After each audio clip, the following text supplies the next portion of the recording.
Au cœur des montagnes éthiopiennes, où le temps semble s'étreindre, des moines consacrent leur vie à une tâche sacrée, reproduire des manuscrits religieux et des œuvres d'art séculaires. Le but? Préserver les traditions et un héritage spirituel qui risque de disparaître. Mais comment font-ils ce travail? L'histoire commence en 390 après J.C., lorsque l'Empire romain se fragmente et que l'Europe est plonge dans le chaos. Un moine nommé Abba Garima a disparu dans les montagnes du nord de l'Éthiopie et a commencé à écrire un texte qui, selon toute vraisemblance, ne devrait jamais être retrouvé. Cache dans un monastère si éloigné que même les historiens doutaient de son existence, son œuvre contenait une version de l'histoire de la résurrection qui n'apparaît nulle part ailleurs dans le monde. Pourquoi ce récit n'a-t-il jamais été inclus dans les Bibles occidentales? Qui a de sites qui ne faisaient pas partie du canon? Pendant des siècles, les érudits ont traité les évangiles de Garima comme une légende, tandis que les moines, qui les protégeaient, gardaient un silence absolu. Ces manuscrits, ainsi que d'autres provenant d'Éthiopie, étaient considérés comme les plus anciens exemples illustres du christianisme. Initialement, les experts dataient les documents vers le Xe siècle, mais de récentes analyses de carbone ont révélé quelque chose de surprenant. Ils ont été produits entre 330 et 650 après J.C. En 2010, le silence est enfin rompu. Ce que les chercheurs ont découvert a non seulement remis en question des traditions établies de longue date, mais a également ébranlé les fondements de la façon dont les origines du christianisme ont toujours été racontées. C'est l'histoire des évangiles de Garima, et après l'avoir racontée, vous ne lirez peut-être plus jamais la Bible de la même manière. La plupart d'entre nous ont grandi en croyant que la Bible lue le dimanche est la même que celle que les chrétiens ont toujours lue. Les mêmes 4 évangiles, les mêmes chapitres, les mêmes fins. Nous ne l'avons jamais remis en question car il semblait définitif, comme si le récit avait toujours été ainsi. Cependant, il y a quelque chose qui n'a probablement jamais été enseigné dans les cours de catéchisme. La Bible que nous connaissons aujourd'hui est le résultat de choix. Les choix humains, politiques, et parfois ces décisions impliquaient l'effacement de passages entiers, que les premiers chrétiens considéraient comme sacres. Le voyage, dont nous allons vous raconter, commence dans les hauts plateaux du nord de l'Éthiopie, dans un lieu appelé monastère d'Abba Garima. Si vous essayez de le localiser sur une carte, vous aurez des difficultés. Elle est située en hauteur dans les montagnes, accessible uniquement à pied, entourée d'un terrain si inhospitalier que peu d'étrangers se risqueraient à faire le voyage.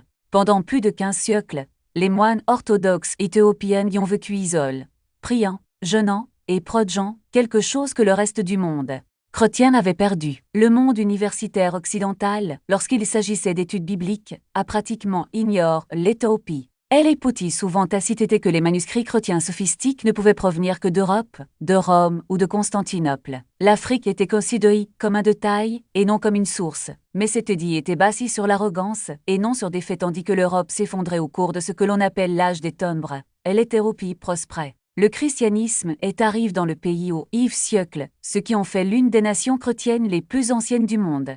Le roi Ezana adopte la foi vers 330 après J.C., des décennies avant la conversion officielle de l'Empire romain. Les moines éthiopiens ont construit des églises, grossissent dans les falaises et fondent des monastères dans des endroits si éloignés qu'ils semblaient conçus pour survivre à la fin des temps. Et entre-temps, ils préservaient des textes que le reste du christianisme s'employait à détruire. Les évangiles de Garima ne sont pas seulement anciens. Ils comptent parmi les plus anciens manuscrits chrétiens complets et illustrent jamais découverts. La datation carbone indique qu'ils ont été écrits entre 330 et 650 après J.C. Pour vous donner une idée, ces pages ont été écrites alors que les gladiateurs combattaient encore au Colossie, avant même que la langue anglaise n'existe, avant Charlemagne et l'époque des Vikings. Le parchemin était fabriqué à partir de peaux de chèvre, soigneusement préparées et tirées jusqu'à ce qu'elles soient suffisamment fines pour pouvoir écrire, mais suffisamment solides pour durer des millénaires. La peinture était mélangée à la main, et les illustrations étaient peintes avec des pigments extraits de minéraux et de plantes.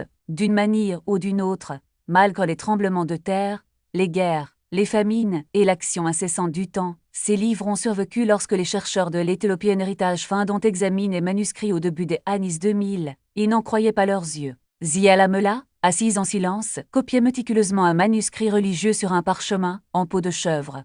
Selon lui, les travaux pourraient prendre jusqu'à 6 mois.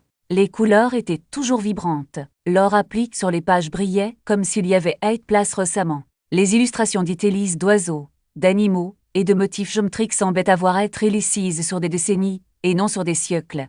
Mais le plus important était le texte, complet. Les 4 évangiles, Matthieu, Marc, Luc et Jean, écrits en G, l'ancienne langue liturgique de l'Église éthiopienne. Ce n'était pas un fragment ou une reconstruction. C'était un livre complet des évangiles, plus ancien que presque tout ce qui est conservé dans les collections Europines, plus ancien que les célèbres évangiles de Lindisfarne, plus ancien que le livre de Kells. Il était reste tout ce temps dans un monastre éthiopien, attendant que le monde y prête enfin attention. Le fait que le manuscrit était ancien n'était cependant que le début de l'histoire. Lorsque les érudits ont commencé à comparer le texte avec les Bibles européennes ultérieures, ils ont découvert quelque chose qui allait susciter des années de débat. La version éthiopienne était différente. Pas de manière radicale, ni heurtique, mais dans des détails qui ont soulevé de profondes questions sur la façon dont la Bible que nous lisons aujourd'hui est née. Voici une question que la plupart des chrétiens ne se posent jamais. Combien de livres y a-t-il dans la Bible? Si vous avez grandi dans une tradition protestante, vous répondriez probablement 66. Si vous avez été élève dans la religion catholique, vous pourriez répondre 73. Mais en Éthiopie, la réponse est 81. Ce n'est pas une faute de frappe. La Bible orthodoxe éthiopienne contient 15 livres de plus que la version considérée comme complète par la plupart des chrétiens occidentaux. Et ce ne sont pas des ajouts mineurs ou des notes de bas de page. Ce sont des textes entiers qui ont façonné la foi chrétienne primitive. Le livre d'Enoch, par exemple, raconte l'histoire d'anges descendus sur terre et prenant des femmes humaines. Leurs descendants étaient les Néphilim, des gens qui habitaient le monde antique et provoquaient le chaos avant le grand déluge. Le livre des Jubiles raconte les histoires de la jeune avec des détails supplémentaires, presque comme une version étendue de la crise Échan. Il existe également des livres attribués à Clément, l'un des premiers pères de l'Église, ainsi que les livres des Maccabies, qui décrivent la résistance juive contre l'oppression grecque. Ces textes n'ont pas été inventés par des moines éthiopiens. Ils étaient largement lus par les premiers chrétiens du monde méditerranéen. Les pères de l'Église les citent, les communautés les étudient. Ils faisaient partie du tissu du christianisme primitif. Alors que s'est-il passé? La réponse se trouve au IF siècle, lorsque le christianisme a cessé d'être une fois persécuté, pour devenir la religion officielle de l'Empire romain. Soudain, le pouvoir était en jeu. Influence, contrôle. Les dirigeants de l'Église se sont réunis en conseil pour décider quels livres seraient considérés comme sacres et lesquels seraient exclus. L'écriture n'était pas purement théologique. La politique a joué son rôle. Les textes jugés trop mystiques ou remettant en question la structure du pouvoir émergente ont été laissés de côté. La Bible que nous connaissons aujourd'hui est en grande partie le résultat de ces choix. Et ce qui a été oublié en Europe a survécu en Éthiopie. La Bible était celle qui se distinguait naturellement par leur authenticité et leur autorité spirituelle. Mais la véritable histoire est plus complexe. Il ne s'agissait pas d'un processus neutre, guidé uniquement par l'inspiration divine. Il s'agit d'une construction minutieuse, façonnée par des luttes de pouvoir, des intérêts théologiques et dans certains cas, même des accidents historiques. Les conseils, qui définissaient le canon occidental, n'étaient pas des assemblées d'érudits impartiaux, mais des armes où évêques, empereurs et théologiens rivalisaient pour imposer leur point de vue. Ce que nous appelons aujourd'hui la Bible est, à bien des égards, le résultat de négociations politiques. Des livres tels que l'Apocalypse de Pierre ou le Berger d'Herma ont été débattus, rejetés ou acceptés non seulement en raison de leur contenu, mais aussi en raison de leur adéquation, ou non, avec les intérêts de l'Église, institution ici. L'Évangile de Thomas, par exemple, a été conservé dans le désert égyptien, mais n'est jamais entré dans le canon occidental. Pourquoi? Peut-être parce que ses propos remettaient en cause la hiérarchie ecclésiastique. Le royaume de Dieu est au-dedans de vous, dit Jésus dans ce texte. Affirmation qui pourrait être interprétée comme une menace contre l'autorité des prêtres. Si les filles pouvaient trouver Dieu en eux-mêmes, pourquoi avaient-ils besoin d'une église à l'Éthiopie? Quant à elle, n'a pas participé à ces différends. Son église suivit sa propre voie, sans se soumettre aux décisions de Rome ou de Constantinople.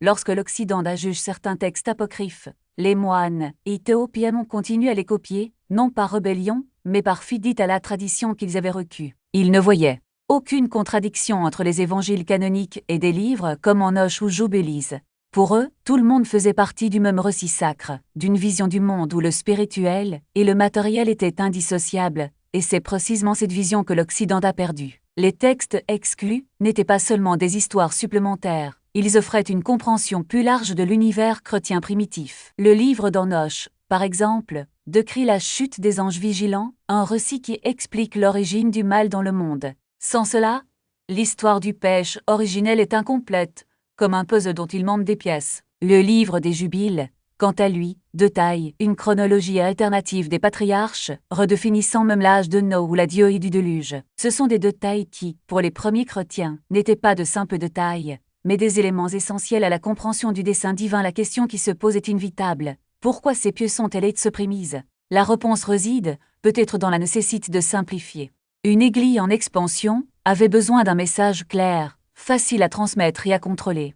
Les textes qui parlaient de démons, de batailles cosmiques ou d'interprétation mystique de la résurrection étaient plus difficiles à standardiser. Ils exigeaient des explications, généraient des débats, pouvaient conduire à des divisions. En revanche, un récit linéaire avec une fin définie, comme l'ajout à l'évangile de Marc, était plus facile à enseigner, à prêcher, à utiliser comme base pour une doctrine unifiée, mais il y a quelque chose de plus. Les textes exclus remettent souvent en question l'idée selon laquelle l'Église serait la seule médiatrice entre Dieu et les hommes.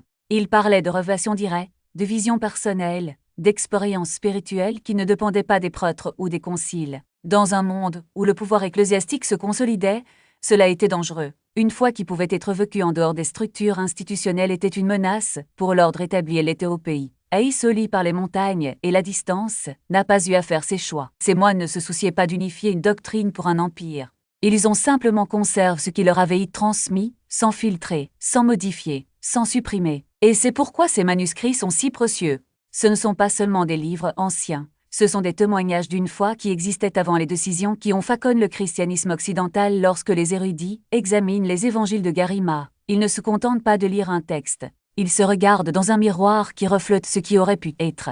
Et l'image qui émerge est celle d'une religion plus diversifiée, plus mystérieuse, plus liée aux forces invisibles qui, selon les premiers chrétiens, gouvernaient le monde. Une religion où la résurrection n'était pas seulement un événement historique, mais le début d'une guerre spirituelle qui continuait de faire rage autour d'eux. Qu'est-ce que cela signifie pour nous aujourd'hui? Cela signifie que la Bible que nous connaissons n'est pas la seule version possible. Cela signifie que les choix faits au cours des premiers siècles du christianisme n'étaient pas inévitables, mais plutôt des décisions humaines. Et comme toutes les décisions humaines, sujettes à caution. Et surtout, cela signifie que la foi chrétienne, à ses origines, était plus riche, plus complexe et pleine de possibilités que la version simplifiée qui nous a été transmise. Les moines éthiopiens ne savaient pas qu'ils gardaient un secret. Ils croyaient simplement que chaque mot était sacre. Et ce faisant, ils en conservent quelque chose que le reste du monde a failli perdre. La mémoire d'un christianisme non encore domestique. La Bible n'était pas seulement la version la plus authentique, la plus acceptée ou faisant autorité spirituellement, du moins pas dans le sens que nous imaginons. La véritable histoire de la formation du canon biblique est beaucoup moins théodonique, beaucoup plus conflictuelle et surtout profondément politique. Jusqu'au IVe siècle, différentes églises utilisaient différents recueils de textes sacres. Le Concile, qui a le plus influencé le canon occidental, le Concile de Rome en 382 après J.C. n'était pas un rassemblement d'érudits impartiaux en quête de vérité.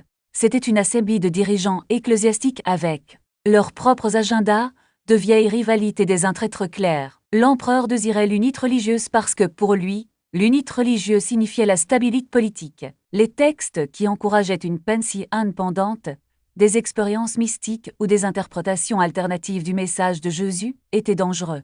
Non pas parce qu'il y était faux, mais parce qu'il ne pouvait pas être contrôlé. Pensez à ce que contient le livre d'Enoch, des histoires d'anges défiant Dieu, de gens d'unions interdites entre des êtres célestes et des humains, des descriptions d'Église de royaumes célestes qu'aucune autorité ecclésiastique ne pouvait vérifier ou réglementer. Si l'objectif est de construire une institution religieuse centrale ici, ce ne sont pas les textes que l'on souhaite faire lire. Ils encouragent les questions. Ils suggèrent que le monde spirituel est plus complexe et plus accessible qu'aucun prêtre ne pourrait l'expliquer. Ils ont donc été exclus, pas nécessairement brûlés, mais simplement ni copie, ni l'enseigne, ni inclus dans la liste officielle. Et en quelques générations, ils disparurent du christianisme européen. Ils n'ont survécu qu'en Éthiopie, avec la fin originale de Marc, et avec des traditions et des interprétations que l'Église occidentale trouvait gênantes. Ce n'est pas une théorie du complot. C'est une histoire documentée. Le canon a été guéri, des décisions ont été prises. Et le christianisme que connaît la majeure partie du monde aujourd'hui est le résultat de ces décisions, et non de la foi originelle pratiquée par les disciples de Jésus. Les évangiles de Garima nous obligent à faire face à cette réalité. Ils ne prouvent pas que le christianisme moderne est faux. Ils sont la preuve qu'il a été dit. Que l'histoire que nous nous racontons sur les origines de notre foi a été simplifiée, aseptissie, et en certains cas, délibérément modifiée. Cela ne doit pas nécessairement menacer votre croyance. En fait, pour de nombreux chercheurs, cela l'approfondit, parce que cela signifie que la recherche de la vérité est en cours, qu'il reste encore des découvertes à faire, que le passe n'est pas aussi définitif qu'on l'imaginait. Les gardiens du secret imaginez consacrer toute votre vie à protéger un livre. Non pas le lire pour le plaisir, ne pas l'étudier pour obtenir des crédits universitaires, mais simplement le protéger, assurer sa survie, sachant que s'il échoue, quelque chose de précieux sera perdu à jamais. C'est ce que firent les moines du monastère Abba Garima pendant plus de 16 siècles. Alors que les empires se développaient et s'effondraient, que les guerres balayaient les continents, que la langue des manuscrits elle-même devenait une langue morte, parlée uniquement lors des cérémonies religieuses, il reste vigilant. Le monastère se trouve à plus de 2000 mètres d'altitude. Le voyage pour l'atteindre nécessite des heures d'escalade sur un terrain qui mettrait au défi. Même les grimpeurs expérimentent. Il n'y a ni l'électricité, ni eau courante, ni connexion avec le monde extérieur, juste quelques pèlerins ou chercheurs occasionnels qui s'aventurent dans la difficile traversée.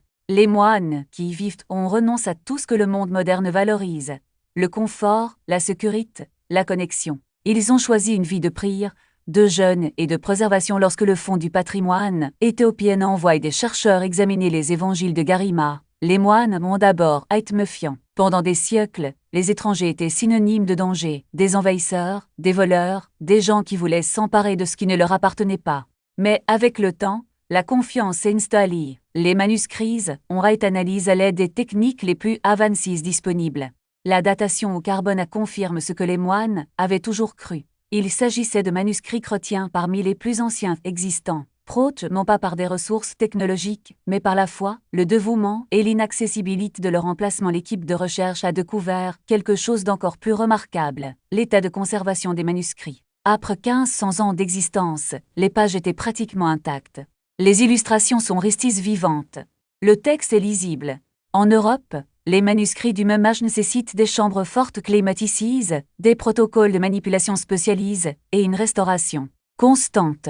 Les évangiles de Garima ont survécu dans un monastère sans aucune de ces ressources. Uniquement avec des moines qui comprenaient que ce qu'ils gardaient était sacre. Il existe une légende à propos d'Abba Garima. L'histoire raconte qu'il a écrit tout le livre de l'Évangile en un seul jour. Lorsque le soleil commença à se coucher et que son travail n'était pas encore terminé, Dieu maintint le soleil dans le ciel jusqu'à ce que Garima termine sa tâche.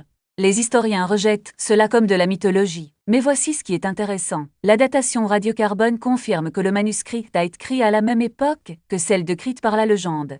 La science et la foi convergent d'une manière qu'il est difficile d'ignorer complètement. Peut-être que l'histoire n'est pas littéralement vraie, mais peut-être que cela reflète quelque chose de vrai sur le dévouement et l'urgence avec lesquelles ces moines ont abordé leur tâche sacrée. Ce que les moines conservaient n'était pas seulement un objet physique. C'était un lien direct avec les premiers jours du christianisme, avant les conciles, avant les modifications, avant les décisions qui façonnaient ce que le monde allait croire. Chaque génération qui a transmis le manuscrit a participé à une chaîne ininterrompue qui remontait à l'époque des peurs de l'Église. Et ils l'ont fait sans reconnaissance, sans récompense, sans que personne en dehors de leur montagne de pierre ne sache ou ne se soucie de ce qu'ils gardaient. La vérité, ils ne pouvaient pas l'effacer. Alors qu'est-ce que cela signifie pour nous? Que représentent les évangiles de Garima pour le christianisme aujourd'hui? Permettez-moi de clarifier ce que je ne dis pas. Je ne prétends pas que la Bible avec laquelle vous avez grandi est un mensonge.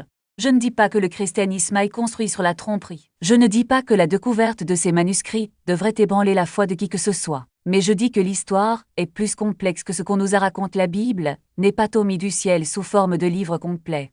Il a été construit au fil des siècles par des êtres humains qui ont fait des choix sur ce qu'ils devaient inclure et ce qu'ils devaient exclure. Certains de ces choix étaient style logiques, d'autres politiques, d'autres encore pratiques. Mais c'était des choix. Et lorsque vous comprenez cela, vous commencez à voir les Écritures différemment. Non pas comme un document statique, livre dans sa forme finale, mais comme une tradition vivante, façonnée et remodélée par les communautés qui la chérissaient. L'Église éthiopienne a conservé une version de cette tradition que d'autres communautés ont perdue. Non pas parce que les Éthiopiens étaient de meilleurs chrétiens, mais parce que l'histoire s'est déroulée différemment dans leur région du monde. Son isolement est devenu sa force. Sa fidélité à la tradition est devenue une archive. Et maintenant, des siècles plus tard, nous avons l'occasion de regarder par cette fenêtre et de voir à quoi ressemblait le christianisme avant sa standardisation. Les implications de cela sont profondes. Si la fin originale de Marc n'incluait pas les apparitions de résurrection, qu'est-ce que cela révèle sur la façon dont les premiers chrétiens comprenaient la victoire de Jésus sur la mort? Si des livres, comme Enoch, étaient largement lus dans l'Église primitive, qu'est-ce que cela nous apprend sur la cosmologie chrétienne ancienne? Si le canon était plus fluide que nous l'imaginions, qu'est-ce qui aurait pu être perdu en cours de route? Ce ne sont pas des questions faciles, mais elles sont nécessaires. Et les évangiles de Garima nous donnent la permission de les faire. Il y a autre chose à considérer. La tradition éthiopienne est restée ininterrompue depuis plus de 1700 ans. Elle n'a jamais été ébranlée par la réforme protestante ou la contre-réforme. Elle n'a jamais connu le scepticisme des Lumières, ni la sécularisation de la modernité. En Éthiopie, les pratiques anciennes, les textes anciens et les croyances anciennes ont été préservées d'une manière que le christianisme européen a abandonné il y a des siècles. Aujourd'hui, lorsque vous assistez à un service orthodoxe éthiopien, vous assistez à des rituels et entendez des chants qui ont peu changé depuis l'époque de Constantin. La liturgie est en gueuse, la même langue que les évangiles de Garima. Les prières invoquent les mêmes saints. La cisologie reflète la même vision du monde. C'est ce qui se rapproche le plus du voyage dans le temps. Les évangiles de Garima ne sont pas des reliques couvertes de poussière. Ils sont la preuve que le passé est bien plus profond et inquiétant que les récits dont nous avons rite. La preuve que la foi et l'histoire s'entrelacent de manière à récompenser ceux qui sont prêts à y regarder attentivement. Pendant 16 siècles, ces pages ont survécu dans le silence, protes par des moines qui croyaient que les mots comptaient plus que la reconnaissance. 2000 ans après les fragments de la résurrection, l'histoire se déroule toujours, nous obligeant à faire face à une question inconfortable. Si un seul manuscrit pouvait rester caché dans les montagnes d'Éthiopie, quelles autres vérités attendent encore d'être découvertes? Et lorsqu'ils seront revus, confirmeront-ils ce que nous croyons? Ou changeront-ils tout pour toujours?